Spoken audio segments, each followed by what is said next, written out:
Salam dostlar, bir gün size tısbağalarımı göstereceğim. Ve tısbağamın biri orada olmalıdır, biri orada olmalıdır. Gelin de onlar tabak. Size bir söz diyeceğim. Ben taze tısbağa almışam. O da onun qabaq qıçaları yoktur.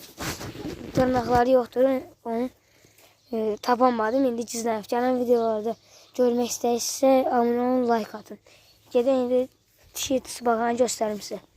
Dişi tısbağa oralarda olur. Baxaq indi. Buralara. Aha, dişi tısbağa burada.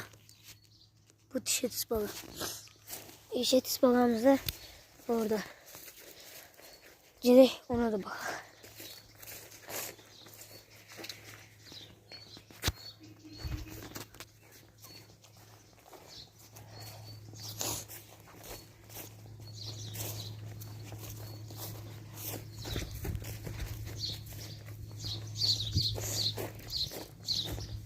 Erkek ise burada.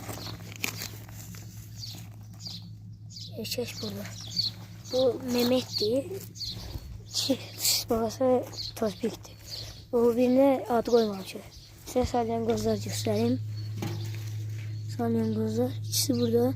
Dostlar taze bir tane de salyangoz almışım. O da onu karışkalar yiyip öldürüptü. Onun kabığı oradadır.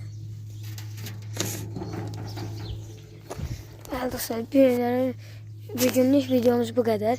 Videoların daha çok gelmesini istəyirsinizsə, ne hakkında video istəyirsinizsə, abone olun, like atın, yorumlara yazın. Sağ olun.